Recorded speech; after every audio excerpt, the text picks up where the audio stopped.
My dear students, welcome to chemistry class.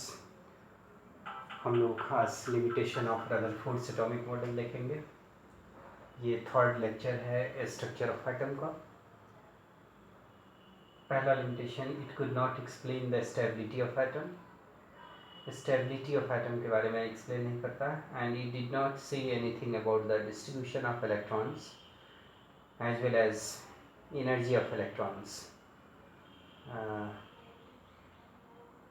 Distribution of electron around the nucleus, उसके बारे में कोई idea नहीं देता है। सर्कुलर पाथ के बारे में नहीं बताता है और एनर्जी ऑफ इलेक्ट्रॉन्स डिटर्मिनेशन के बारे में भी नहीं बताता। इलेक्ट्रोमैग्नेटिक स्पेक्ट्रम अब हम लोग स्टडी करने वाले हैं। It is the arrangement of various types of electromagnetic radiation in order of their increasing wavelength और decreasing frequency. So gamma rays और इससे अधिक वेवलेंथ एक्स रेज का होता है। एक्स रेज भी इलेक्ट्रोमैग्नेटिक रेडिएशंस हैं। इसके बाद यूवी रेज का आता है। यूवी रेज के बाद आता है आईआर, देन माइक्रोवेव, आईआर, फिर होता है माइक्रोवेव। माइक्रोवेव यहाँ तक। इसके बाद रेडियो वेव्स। रेडियो वेव्स का वेवलेंथ होता है। रेडियो वेव्स के बाद लॉन्ग रेडियो वेव्स भी होता है। तो रेडियो वेव्स का वेवलेंथ जो है वो सबसे अधिक होता है। उसमें एफएम होता है। तो एफएम का wavelength range 10 to the power, तो 10 के आसपास होता है, फिर 10 टू द पावर 2, इस तरह से इंक्रीजिंग ऑर्डर में वो बढ़ते जाता है। तो रेडियो वेव्स, तो gamma rays, X rays, UV rays, IR, microwave and radio wave. इधर वेवलेंथ इंक्रीज कर रहा, लैम्डा, लैम्डा से डिनोट करते हैं वेवलेंथ को। इंक्रीजिंग ऑर्डर में इसको लिखा गया है। या फ्रीक्वेंसी उधर डिक्रीज करेगा, frequency in hertz and wavelength in metre. Wavelength का यहाँ जो यूनिट लिया गया है वो मीटर में है। अब जो वेव्स हैं, इलेक्ट्रोमैग्नेटिक वेव्स, एक ऐसा वेव है जिसको मीडियम की ज़रूरत नहीं होता है ट्रेवलिंग के लिए। माय डियर स्टूडेंट्स, आप जानते हो कि these are the energy radiation which do not need any medium for travelling और प्रोपेगेशन। और इसकी कुछ प्रॉपर्टीज़ हैं, वेव्स की कुछ प्रॉपर्टीज़ होते हैं, जैसे wavelength, frequency, wave number, amplitude, time period and so on. Let us see one by one in detail the wavelength.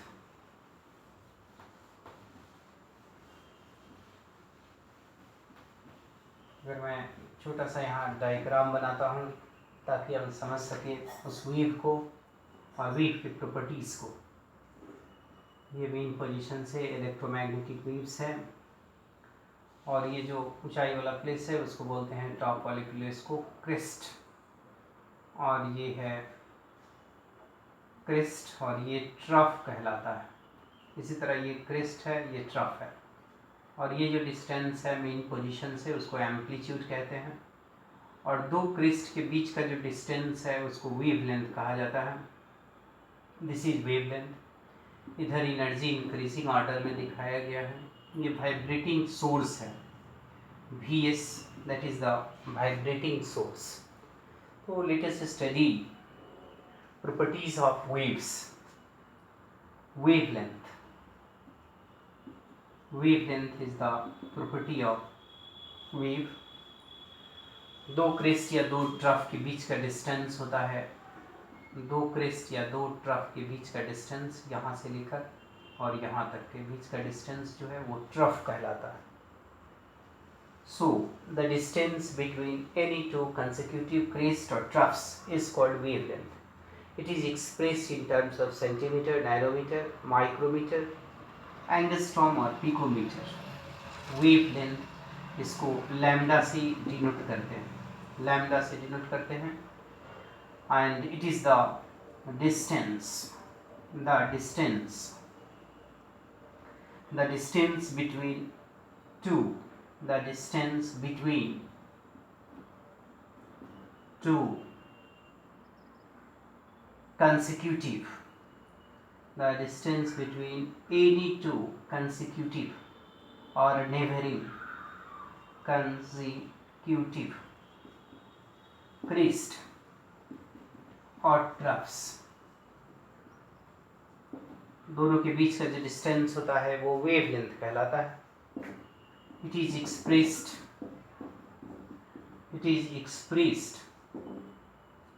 in terms of micrometer, angstrom, centimeter, nanometre. ये सब यूनिट है जो कि यूज़ किया जाता है. Micrometre, angstrom, picometre etcetera.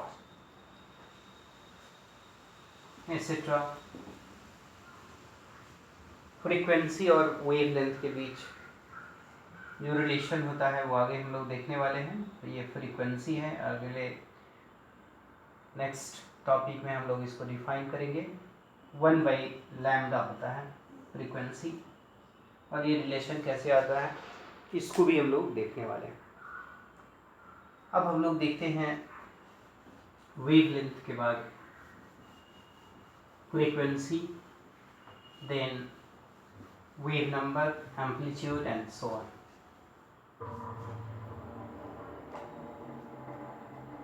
Velocity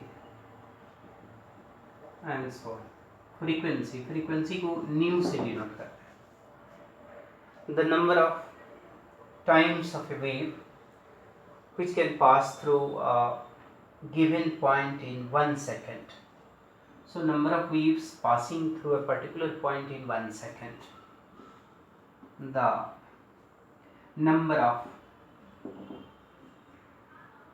number of waves passing through a particular point, passing through a particular point in 1 second.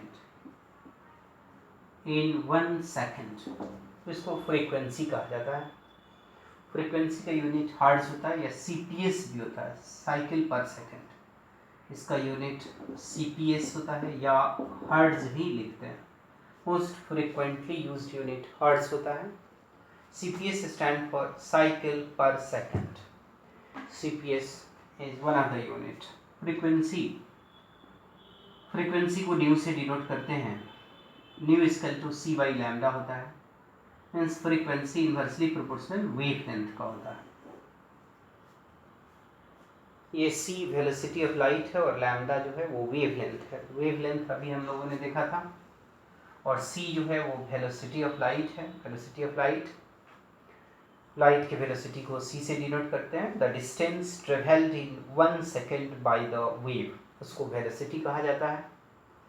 और velocity का यूनिट सेंटीमीटर पर सेकेंड या मीटर पर सेकेंड होता है. सो c is the velocity of wave. c velocity of light को भी represent करता है. The distance travelled in 1 second by the wave, velocity of wave. इस तरीके से इसको समझ सकते हैं. और ये वेलोसिटी डिस्टेंस ट्रेवल्ड जो होगा वो सेंटीमीटर पर सेकेंड में होगा. सेंटीमीटर पर सेकेंड या मीटर पर सेकेंड में भी हम लोग लिख सकते हैं इसको. न्यूमेरिकल प्रॉब्लम्स में ऐसा यूनिट यूज़ किया जा सकता है या सीजीएस यूनिट, और ये अदर यूनिट्स पर डिपेंड करता है. हम लोग न्यूमेरिकल्स में देखेंगे कि कहाँ पर कैसा यूनिट लेना है, सीजीएस यूनिट यूज़ करना है या ऐसा unit. Now we will study velocity.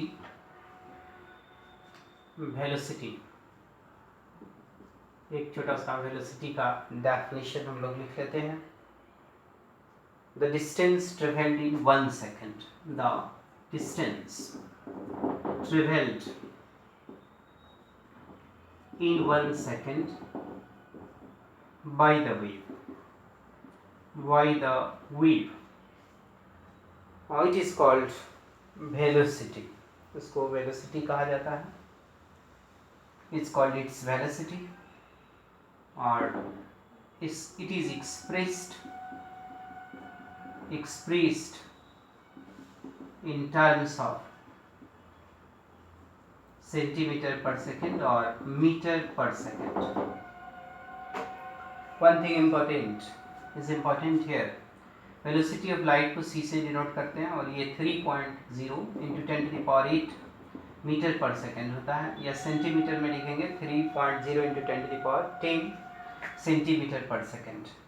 So this is important for numericals. C is the velocity of light. All the types of electromagnetic waves travels with the same velocity, that is 3 into 10 to the power 8 metre पर second. जितने भी electromagnetic waves हैं वो travelling इसी speed से करते हैं, 3 into 10 to the power 8 metre पर सेकेंड. और इसको हम लोग लिख सकते हैं 3.0 into 10 to the power 10 centimetre पर second. Here is metre and here is centimetre. एक सीजीएस यूनिट है, दूसरा एसआई यूनिट है. इस तरीके से हम लोग इसको लिख सकते हैं. न्यू जो होता है वो c बाई लैम्डा होता है, आप जानते हो, अभी आपने फॉर्मूला देखा है. तो c अगर क्रॉस मल्टीप्लिकेशन करेंगे तो न्यू लैम्डा होगा, और ये न्यू लैम्डा जो होगा 3.0 into 10 to the power 8 metre पर सेकेंड. इलेक्ट्रोमैग्नेटिक वेव्स का ये वैल्यू होता है. वेलोसिटी ऑफ लाइट भी हम लोग यही लेते हैं. It is taken into the consideration. Now we will solve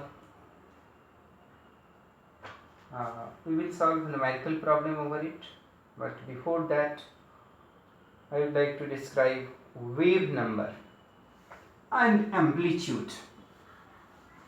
Wave number and amplitude. We will see wave number.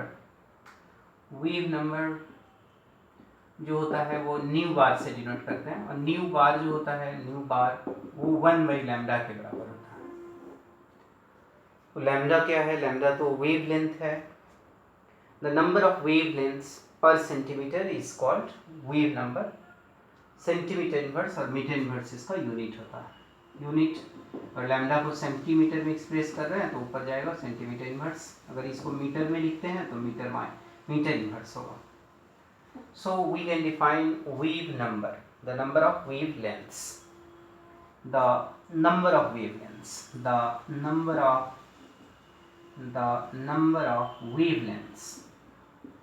wavelengths per centimeter is known as wave number. Now we will study amplitude. What is amplitude?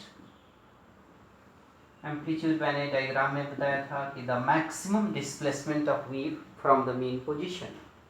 The height of crest or depth of the trough of a wave is called amplitude. It determines the intensity or brightness of the beam of light.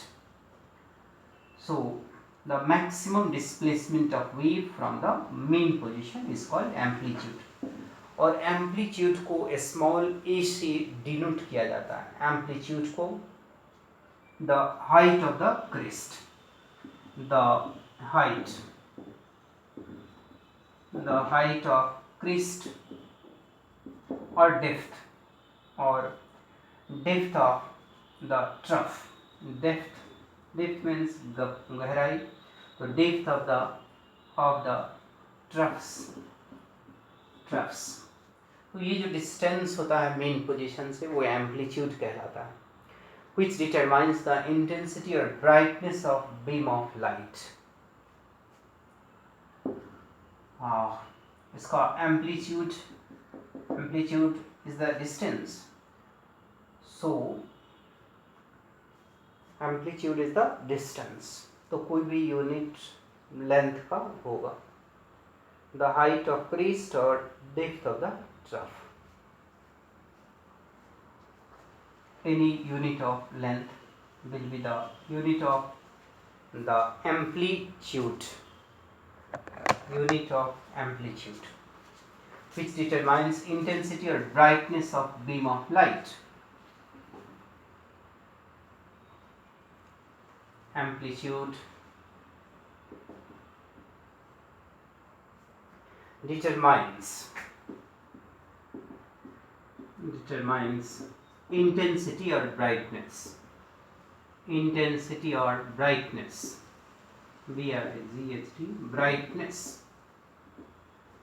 Brightness of beam of light.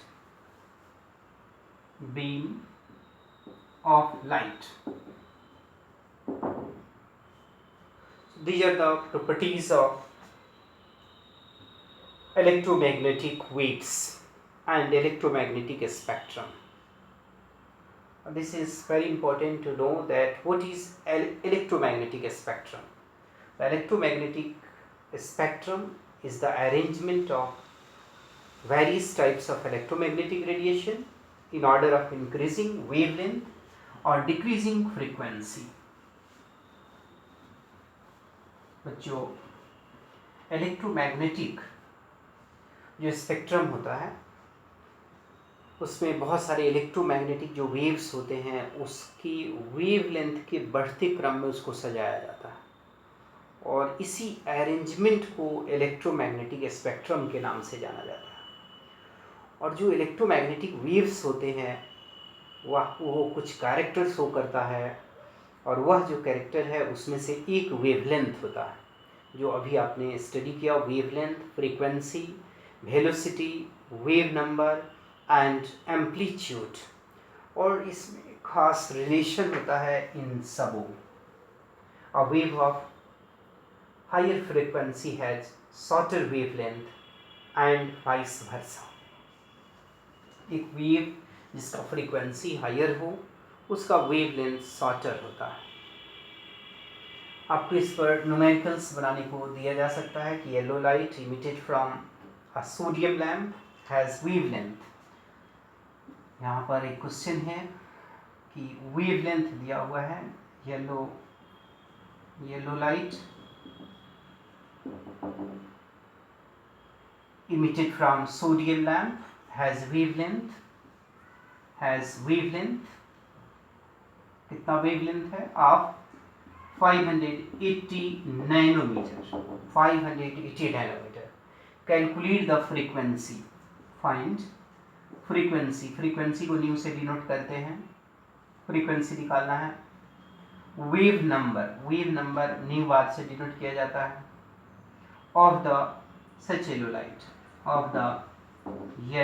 Light. इस तरीके से हम लोग determine कर सकते हैं. तो इसमें वेवलेंथ दिया हुआ है, हमें निकालना क्या है? फ्रीक्वेंसी निकालना है. तो it is easy to know that frequency is equal to c by lambda. तो lambda is already given and you know c is the velocity of light, that is 3 into 10 to the power 8 meter per second, and lambda is given here 580 nanometer. So it is multiplied by 10 to the power minus 9 and it is converted into meter. So you know 1 nanometer is equal to 10 to the power minus 9 meter. So it is converted into the similar unit c and lambda. Now again the wave number. We have to determine wave number.